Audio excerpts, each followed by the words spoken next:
Olá, queridos irmãos e irmãs, temos mais uma dúvida interessante hoje da Palavra de Deus aqui e é a seguinte: sempre que chega essa época do ano, tem grandes discussões na minha família sobre se o crente pode participar de festas juninas. Eu faço uma festa na minha casa, mas sem nenhum elemento religioso. Faço apenas para aproveitar o friozinho e comermos algumas comidas da época. Mas alguns parentes que são crentes também dizem que eu estou pecando e cometendo idolatria fazendo essas festas. O que eles me dizem está correto? Muito obrigado, querida irmã, por dividir com a gente a sua dúvida. Vai nos ajudar a aprofundar sobre esse tema muito interessante. E você que está me assistindo agora, também pode deixar sua pergunta da Bíblia aqui nos comentários. Tem alguma dúvida da Bíblia aí complicada, difícil que você não sabe? Coloque aqui e ela pode virar o próximo tema aqui do nosso canal. Então já vai deixando o seu like, o seu joinha nos ajuda muito, ajuda a gente a entender que você está gostando do conteúdo e não custa nada para você. Então nos apoie deixando o seu like agora, ok? Eu sou o presbítero André Sanches do blog esboçandoideias.com e hoje eu vou te ajudar a entender esse tema em profundidade. Vamos então à nossa lousa de explicações para a gente entender mais. Crente pode participar de festa junina? Será que sim? Será que não? Vamos lá aprender agora no nome de Jesus. Então vamos lá, texto na tela. Primeira carta de Paulo aos Coríntios 8:10 diz o seguinte: porque se alguém te vir a ti, que és dotado de saber, à mesa em templo de ídolo, não será a consciência do que é fraco induzida a participar de comidas sacrificadas a ídolos? Olha que texto interessante. Eu vou explicar esse texto daqui a pouquinho dentro desse contexto de festas juninas, mas sempre que chega esse ano, irmãos, nessa época, principalmente junho, julho, muitos crentes ficam com a pulga atrás da orelha com relação às famosas festas juninas. Eu tenho certeza que você que está assistindo esse vídeo também tem muitas dúvidas sobre isso. Posso ou não posso participar sendo crente? Estarei cultuando santos se eu participar? Estarei cometendo algum pecado participando desse tipo de festa? Ou mesmo fazendo uma festa dessa na minha própria casa? Será que isso pode para o crente?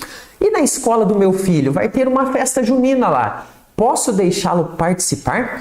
Na minha rua, o pessoal está organizando também uma festa. Eu devo contribuir e estar em meio a eles ali naquele lugar? São muitas e muitas dúvidas. Então eu peço a você que fique até o final desse estudo. É um estudo um pouquinho mais denso, onde eu preciso explicar vários pontos para você, mas fique até o final que você vai fazer bem e vai aprender aqui alguns conceitos importantes e nós vamos analisar esses conceitos e colocar a Bíblia no meio e entender o que é certo ou não dentro da nossa decisão quando a gente está diante desse tipo de festa. E nós começamos agora, então, primeiro entendendo os tipos de festas juninas. Existem dois tipos que eu quero explicar em detalhes para você. E é nesse momento que você faz a sua inscrição aqui no canal. Para receber os próximos estudos que eu publico aqui sempre de segunda a sexta às 15 horas, você precisa fazer a sua inscrição gratuitamente aqui no YouTube. Participe do nosso canal, nos ajude a chegar mais longe e juntos vamos estudar mais a palavra do Senhor. Olha só, é certo que a festa junina ela é tradicionalmente usada pelos católicos e também por aqueles que são simpatizantes do catolicismo para a comemoração do nascimento de João Batista. Sim, o João Batista lá da Bíblia, segundo a tradição que nasceu 6 meses antes de Jesus Cristo. Inclusive tem vídeo aqui no canal a respeito dessa questão de João Batista e Jesus. Então quando nós olhamos para esse tipo de festa, ela é designada como festa junina religiosa. Porque existe o uso de diversos elementos, como por exemplo, fogos de artifício, bandeiras de santos, fogueira, quadrilha, comidas típicas, etc. Cada um desses elementos com o seu significado voltado para a questão religiosa aqui dentro dessa festa. Hoje eu não vou entrar em detalhes sobre a origem de cada um desses elementos e nem dos seus significados dentro da tradição religiosa, pois já são bem conhecidos de todos e os irmãos conseguem observar muito bem quando esses elementos estão ali em algum lugar com um determinado objetivo religioso. Esse então é um tipo de festa claramente identificada com um foco religioso que tem como fundamento festejar as coisas relacionadas a um determinado santo, a vida dele e outras questões correlacionadas. Por isso, identificar esse primeiro tipo de festa junina é bem simples. Os elementos religiosos estão ali presentes e são direcionados de fato e de forma clara para dar uma forma de culto religioso ali naquela festança que está sendo realizada, ok? Esse é o primeiro tipo de festa. O segundo tipo de festa junina, que eu chamei aqui de outro tipo de festa junina entre aspas, por quê? Porque ele diferencia do primeiro tipo e você vai entender por quê. Olha só. É fato, então, que existe também um tipo de festa junina que ganhou em nosso país um status muito maior do que uma simples festa com objetivos religiosos. E por que eu digo isso a você? Olha só, vemos diversas festas juninas sem qualquer cunho religioso, que são apenas festas como outra festa qualquer que se aproveita aí da época do ano que é um pouquinho mais fria em algumas regiões do nosso país e também se aproveita de outros elementos em abundância na culinária para criar uma oportunidade de diversão social. Presbítero, não estou entendendo. Me dá alguns exemplos. Olha só. Temos, por exemplo, festas juninas em escolas. Algumas escolas fazem ali algum tipo de festa no recreio, onde tem comidas típicas, mas sem cunho religioso. Algumas em ruas, obviamente que existem escolas, né, que tem ali uma confissão católica, por exemplo, que aí já tem cunho religioso. E nas ruas também pode existir. Mas a gente percebe que existe uma diferenciação quando não é de cunho religioso. Em associações, por exemplo, de moradores, restaurantes que, por exemplo, fazem uma temática ali um pouquinho diferenciada, mas que não tem cunho religioso, clubes e por aí vai, que organizam esse tipo de festa, então, sem qualquer ligação com a tradição religiosa. Ou seja, você não vai encontrar ali esse objetivo, ou mesmo você não tem ali um espaço religioso utilizado para fazer esse tipo de festa. Então, esse tipo de festa é apenas com um cunho social ou até mesmo econômico, com o objetivo de faturar algum dinheiro ou criar alguma diversão para que as pessoas possam ali se aproveitar de elementos que são fartos nessa época do ano. Agora a gente entra na seguinte questão: como que eu avalio biblicamente essa questão? Eu sou ou fui convidado a participar de uma festa dessa. Como que eu avalio se eu devo ir ou não? Preste bem atenção. O primeiro tipo de festa que nós analisamos, que são as festas com cunho religioso, onde tudo é pensado focado na tradição religiosa e nos objetivos de veneração, de adoração a santos e outros objetivos religiosos, como nós observamos bem. Desse tipo de festa junina, o crente faz bem em manter distância. Por quê? Porque ela tem objetivo claramente idólatra na prática. Eu sei que muitos vão falar aí que não, mas não tem adoração, é veneração aos santos. Mas na prática existe sim um objetivo idólatra que não condiz com a fé bíblica reformada. Por isso, desse tipo de festa, o crente faz bem em não participar, ok? Veja bem, todos os elementos desse tipo de festa são focados nas homenagens a santos. E por isso, o crente não deve se associar a isso. Agora, quando a gente olha para a Bíblia, a gente vê algo parecido com isso quando Paulo orienta que os crentes não devem participar de celebrações onde ídolos são cultuados. Por isso, esse tipo de festa se enquadra também nesse exemplo que nós vamos analisar do Paulo aqui, que ele nos deu, que nos leva ao pecado de idolatria, conforme está em 1 Coríntios 10, 19 a 23. Observe o versículo 20 desse texto. Antes digo que as coisas que eles sacrificam, obviamente Paulo está falando aqui lá, né, de um ritual, de festas relacionadas a ídolos, sacrifícios que eram feitos. Paulo diz que não é a ídolos não, mas é a demônios que sacrificam e não a Deus. E eu não quero que vos torneis associados aos demônios. O que Paulo está nos ensinando aqui? Um conceito de associação. Veja, se você vai numa festa e você não concorda que santos sejam venerados, adorados, homenageados daquela forma, se você está participando, você está associado àquele tipo de coisa. E aí, então, você está ferindo princípios bíblicos. Observe o próximo versículo, 1 Coríntios 10, 21. Não podeis beber o cálice do Senhor e o cálice dos demônios. Então Paulo está falando ali daquela ocasião, mas eu quero aplicar aqui na nossa. Não podeis ser participantes, preste bem atenção nisso, da mesa do Senhor e da mesa dos demônios. Então veja, se a festa junina com cunho religioso ela está contrária ao que a Bíblia diz, pois ela leva as pessoas a uma adoração a ídolos, a santos, você não pode, como crente, ser participante desse tipo de coisa, porque você estará aprovando. Então, esse tipo de festa junina, o crente não deve participar de forma nenhuma. Mas aí entramos numa questão interessante. Existe algum tipo de festa junina que o crente pode ir? E aí eu vou te explicar que sim. Mas assista esse trecho para você entender o que eu vou explicar a partir de agora, ok? Que é muito importante. E antes de te explicar, um recadinho rapidinho. Aqui no primeiro comentário fixado tem um link dos nossos 2 cursos se você quiser estudar a Bíblia com mais profundidade. Olha só, o segundo tipo de festas que nós analisamos, que são as festas juninas sem qualquer cunho religioso e que inclusive são feitas fora de ambientes religiosos, ou controlados por religiosos, elas são um tipo de festa clássica que a gente poderia participar se a gente avaliar alguns pontos importantes. Preste bem atenção.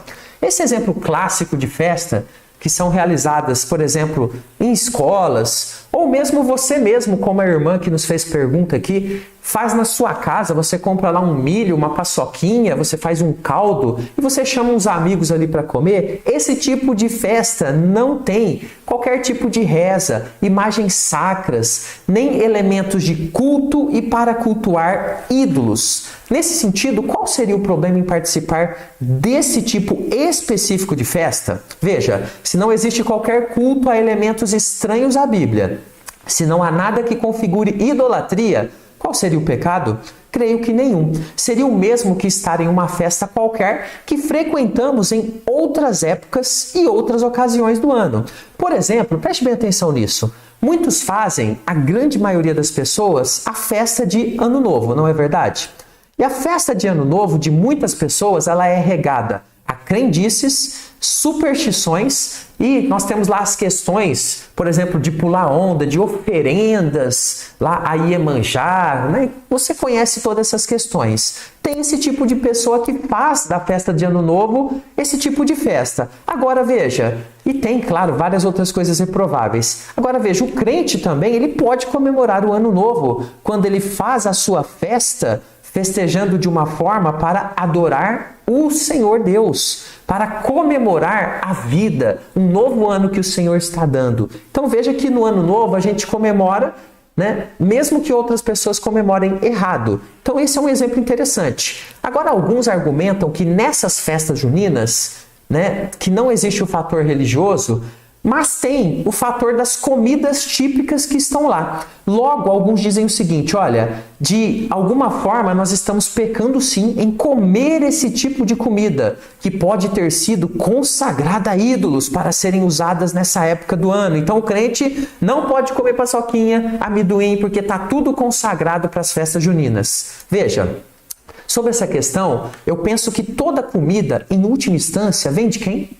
Da mão de Deus. O diabo não produz nenhuma comida. O diabo não dá nenhuma chuva. Quem dá é Deus. Dentro do ambiente de culto idólatra, as comidas podem até ser comidas sacrificadas a ídolos. Agora, fora dele, nas mãos de um crente, são comidas comuns, consagradas a Deus. Não tem poder contra o crente e nem representa qualquer símbolo de culto para o crente. Paulo disse, inclusive, em uma situação semelhante com relação ao consumo de carne lá na sua época, carne que podia, né, ter sido ali por alguém sacrificada a algum ídolo. Observe bem o que o apóstolo diz em 1 Coríntios 10, 25 e 26. Comei de tudo que se vende no mercado, sem nada perguntardes, por motivo de consciência. Por que, explica o apóstolo, do Senhor é o quê? A terra e a sua plenitude. O que o apóstolo está falando aqui? Olha, alguém consagrou carne a ídolo? Você não vai ficar analisando cada coisa que você põe na sua boca, porque tudo vem de Deus no final das contas. Então veja, você não precisa ficar preocupado com isso. O apóstolo Paulo então nos dá esse exemplo. Então veja, comprar uma paçoquinha, fazer um caldo, fazer um milho cozido na sua casa, por exemplo, e chamar uns amigos, isso não é cultuar a ídolos por causa da comida, porque você está consagrando aquilo a Deus e não está fazendo nenhum elemento idólatra ali, ok? É importante então a gente separar esses dois tipos de festas. Mas existe uma ressalva que eu quero que você preste muita atenção, porque isso aqui é importante para o crente. A única ressalva que eu encontro dentro da palavra de Deus, que pode fazer um crente até repensar aqui essa sua postura de participar de uma festa junina, claro, estou falando aqui aquela do segundo tipo, porque a do primeiro tipo nós já vimos que não devemos participar, mas uma do segundo tipo, de repente um amigo que não tem nada a ver, né, com religião, ele quer fazer ali um caldo para você comer junto com ele, né, e aí você é chamado, esse segundo tipo, será que eu devo ir? Olha só, a única ressalva é sobre causar escândalo para pessoas fracas na fé. Paulo orienta que não sejamos pedra de tropeço para ninguém e que abramos mão do nosso direito de liberdade para que outros não venham a confundir-se com a nossa atitude, se esse for o caso, né, na sua avaliação. Observe 1 Coríntios 10:32. Não vos torneis causa de tropeço, nem para judeus, nem para gentios, nem tampouco para a igreja de Deus. Causa de tropeço é quando nós, que às vezes temos uma visão clara das coisas, fazemos algo e com aquilo que nós fazemos, nós prejudicamos uma pessoa fraca na fé. Assim, percebemos que fica claro que, biblicamente, estamos proibidos de participar de cultos idólatras, mas podemos participar de ocasiões fora do ambiente e propósito desse tipo de culto, com a ressalva de que avaliemos muito bem e, com base no amor, escolhamos não participar, se for o caso, para não causar controvérsia e escândalo perante os mais fracos na fé. Não havendo esse elemento que nos impeça, podemos participar sem qualquer problema, sem qualquer pecado de nossa parte. Agora veja, eu quero compartilhar com você uma regra pessoal que eu utilizo para minhas avaliações, né, diante aí dos convites que eu recebo. Uma regra pessoal que eu uso para definir esse tipo de situação é a seguinte: se participar da festa não vai ferir nenhum princípio bíblico, eu escolho ir, né? Eu vou, ok? Então eu avalio. É uma festa religiosa? Eu não vou, né? Não vou participar desse tipo de coisa e me associar. Não é religiosa? Eu observo, não vai ferir nenhum princípio bíblico? Então eu escolho ir. Porém, se alguma dúvida persistir no meu coração, nossa, eu estou em dúvida se eu vou, se eu não vou, se as coisas estiverem assim não muito claras para mim, eu sigo essa prescrição aqui do apóstolo Paulo em Romanos 14:23. Mas aquele que tem dúvidas é condenado se comer, porque o que faz não provém de fé. E tudo que não provém de fé é pecado. Então veja, se a dúvida está muito grande, eu prefiro pecar pelo excesso e não vou, porque as minhas atitudes precisam vir de uma fé sólida, clara, objetiva. Eu preciso estar certo daquilo que eu estou fazendo. Então, na dúvida, prefiro não participar, pois a dúvida é uma evidência de que meu coração não está plenamente certo sobre aquela questão e eu poderei pecar agindo dessa forma. E claro, como crentes maduros e certos da liberdade que temos em Cristo, termos sabedoria de abrir mão desse direito se for para beneficiar alguém fraco na fé, assim como o apóstolo Paulo ensinou. Observe 1 Coríntios 8:13. E por isso, se a comida serve de escândalo a meu irmão, nunca mais comerei carne, para que não venha a escandalizá-lo. Então, queridos, olha só, se eu vou fazer uma festa na minha casa, né, com esse cunho, mas sem qualquer tipo de idolatria, não estou pecando em nada, mas isso está causando um racha na minha família, trazendo prejuízo, trazendo controvérsia, divisões, eu não vou fazer esse tipo de festa. Deixa passar essa época, eu faço depois. O crente tem que ter sabedoria, abrir mão da sua liberdade quando for necessário, mas saber se posicionar também quando for necessário. Espero que você tenha gostado do estudo de hoje, né? Bastante assim, interessante, complexo, e que essas reflexões possam te ajudar a lidar com essas questões de festas juninas na vida do crente, ok? Vou deixar mais alguns vídeos aqui para você estudar. Até o próximo estudo. Fica com Jesus.